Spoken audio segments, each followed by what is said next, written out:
Assalamualaikum warahmatullahi wabarakatuh. Perkenalkan, nama saya Novia Sabrina dengan NIM 240201043. Di sini saya akan menjelaskan tentang pelayanan keperawatan dalam sistem kesehatan.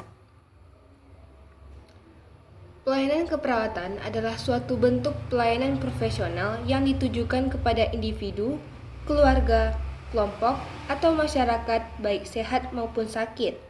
Sistem pelayanan kesehatan merupakan salah satu struktur multidisipliner yang bertujuan untuk mencapai derajat kesehatan optimal. Menurut Marciacillo, ada dua bentuk sistem yang berlaku, yakni sistem formal dan sistem informal. Sistem formal adalah sistem yang memungkinkan pendelegasian otoritas di mana sistem formal memperjelas struktur, kebijakan, dan prosedur yang harus diikuti. Sedangkan sistem informal adalah sistem yang berdimensi hubungan antar pribadi yang tidak ditunjukkan dalam struktur formal. Sistem pelayanan kesehatan yang ada di Indonesia, yang pertama ada pelayanan kesehatan dasar. Pada umumnya, pelayanan dasar dilakukan di puskesmas dan pelayanan lainnya. Yang kedua, ada pelayanan kesehatan rujukan. Pada umumnya dilaksanakan di rumah sakit. Pelayanan diperlukan baik dalam pelayanan kesehatan dasar maupun pelayanan rujukan. Yang ketiga, ada health promotion. Pelaksanaan ini bertujuan untuk meningkatkan status kesehatan agar masyarakat dan sasarannya tidak terjadi gangguan kesehatan. Yang keempat, ada specific protection atau perlindungan khusus. Perlindungan khusus ini dilakukan dalam melindungi masyarakat dari bahaya yang akan menyebabkan penurunan status kesehatan. Yang kelima, ada early diagnosis dan prompt treatment atau diagnosis dini dan pengobatan segera. Tingkat pelayanan kesehatan ini sudah masuk ke dalam tingkat dimulainya atau timbulnya gejala dari suatu penyakit. Yang keenam, ada disability limitation atau pembatasan cacat.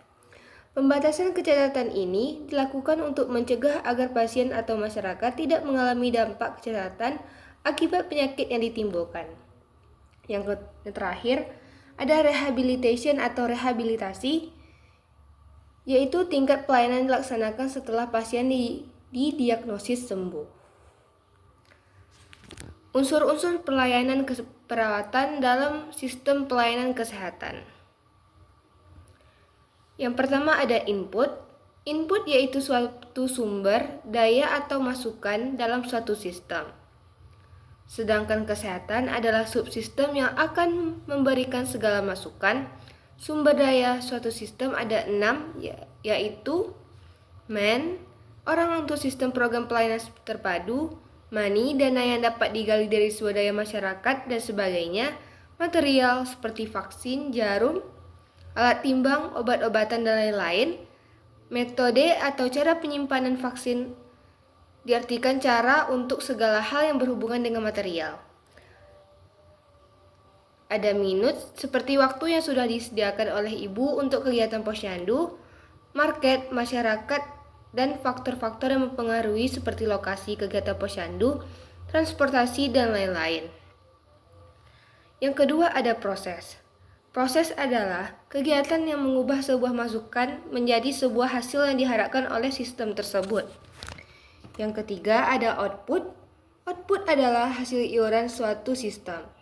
Contoh output posyandu adalah jumlah anak yang ditimbang, jumlah bayi, dan lain-lain sebagainya.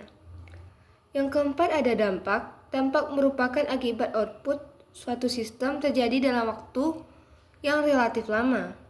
Yang kelima ada umpan balik, yaitu suatu hasil atau sekaligus menjadi masukan yang terjadi dalam suatu sistem yang saling berhubungan dan saling mempengaruhi.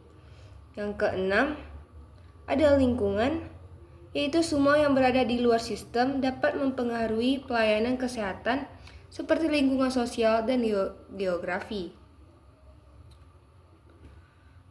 Tingkatan pelayanan keperawatan dasar ada beberapa tingkatan, yaitu primer, sekunder, dan tersier. Primer yaitu pelayanan peningkatan dan pencegahan tanpa mengabaikan keluarga, kelompok, dan masyarakat, merupakan tanggung jawab Dinkes kabupaten atau kota yang pelaksanaannya dapat didelegasikan kepada puskesmas.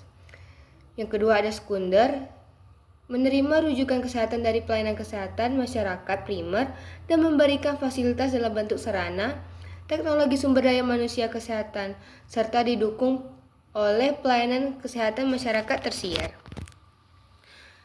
Yang terakhir ada tersier, yaitu menerima rujukan kesehatan dari pelayanan kesehatan dan memberikan fasilitas dalam bentuk saran, teknologi, sumber daya manusia, dan rujukan operasional.